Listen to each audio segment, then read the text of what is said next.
As culturas de inverno, como o trigo e o triticale, vêm ganhando maior atenção dos produtores.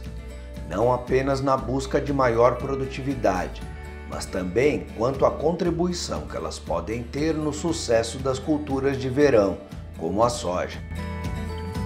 Em recente trabalho publicado pela equipe de manejo do solo e da cultura da Embrapa Soja, nós detectamos que o cultivo do trigo antecedendo a cultura da soja proporcionou um aumento de mais de 50% na produtividade da oleaginosa, comparando a uma área em pousio. Esse aumento de produtividade da soja após o trigo é atribuído principalmente à cobertura do solo proporcionada pelo trigo.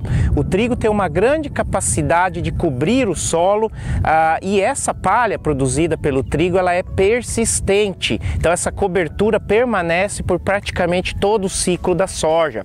Essa cobertura ela tem como efeito reduzir a temperatura do solo e isso favorece todos os processos biológicos que ocorrem na raiz da soja, como por exemplo a fixação biológica do nitrogênio, e favorece o próprio crescimento das raízes. As raízes têm o crescimento máximo, no caso da soja, com uma temperatura do solo de 27 graus. Em certas situações, nós temos temperatura do solo, quando descoberto, ultrapassando os 40 graus. Além disso, a cobertura do solo aumenta o armazenamento de água por reduzir as perdas de água por evaporação e por escoamento superficial, e também tem um papel fundamental na redução dos custos com herbicidas para controle de plantas daninhas de difícil controle, como a buva e o amargoso. O trigo também, junto com o desenvolvimento de cultivares precoces de soja, hoje ele permite a adoção de uma cultura de cobertura entre a colheita da soja e o plantio do trigo, que pode ser o milheto, o nabo forrageiro, o capim-sudão, entre outras opções solteiras ou em consórcio. Essa cultura de outono e inverno, entre a colheita da soja e o plantio do trigo, aumenta ainda mais o aporte de palha e raízes no sistema, com reflexos positivos na produtividade do trigo e da soja, e é uma forma de você diversificar o sistema sem retirar uma cultura que gera renda no curto prazo, que é o trigo. A Embrapa vem desenvolvendo novas variedades de trigo e triticale, mais produtivas e resistentes a pragas e doenças. Com isso, já existem hoje produções de trigo para nutrição animal, por exemplo, que conseguem altos índices de produção, capazes de fazer frente até mesmo ao milho e o sorgo. Essa silagem rendeu 8 toneladas por hectare, né? Num custo de 0,25 centavos. E esse custo é lona, equipamento que colheu o material no campo, é o custo todo. Nós tivemos aí, num histórico, sempre a silagem de trigo sendo um pouco mais cara, mais onerosa do que a silagem de milho. Por quê? Porque o custo da lavoura é muito próximo, mas a produção é menor. Mas com o desenvolvimento de cultivares mais produtivas, esse ano nós tivemos a oportunidade de ter praticamente um empate em termos de custo, né? O milho dessa safra, comparado com a silagem de grão úmido dessa safra 2020, praticamente equilibrou o mesmo custo, né? Tendo um custo de 0,25 e 0,24. Então, 0,1 centavos de diferença entre ele. O que, digamos assim, aqui em casa nos tornou ainda mais interessados a expandir áreas de inverno, né? Porque se produz muito volume, se produz um alimento de alta qualidade e que reflete numa boa produtividade. Essas novas variedades vêm estabelecendo novos patamares de produção. E não apenas isso, elas vêm derrubando também alguns mitos que comprometiam o seu uso como forrageira. Muitos criadores acreditavam que as aristas do trigo provocavam irritações nas mucosas e até mesmo lesões na boca dos animais. Mas isso parece já ser coisa do passado. Nós produzimos silagem de cereais de inverno há mais de 15 anos. E possivelmente 10 a 15 anos que se usa silagem de trigo, né? E silagem de trigo para nós, ela vem muito bem nessa época do ano, porque ela entrega muito grão e também fibra, obviamente, que os animais precisam. E num período que a gente tem escassez de forrageira.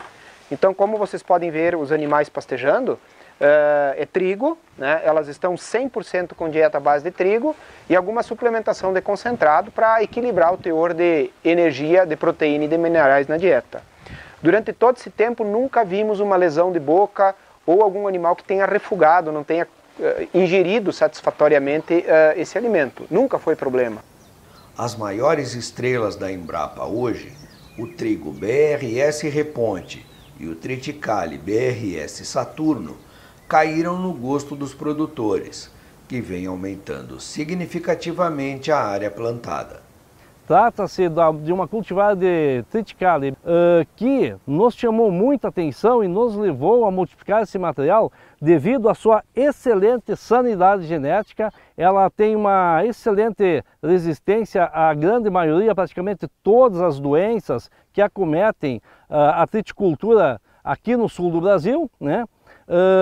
Tendo como doença-alvo, que a gente chama aqui somente a giberela, que tem que tomar um pouco de cuidado, mas na parte foliar, ela é muito de planta, é muito resistente e altamente responsiva em termos de produtividade.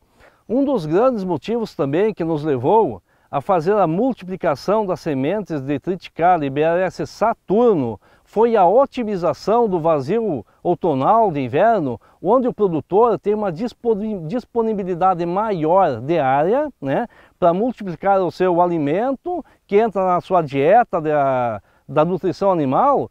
E o triticale, por ser um material altamente produtivo e responsivo, ele entra tanto como na dieta de grãos, na ração, ou então na forma de planta inteira, como produção de silagem.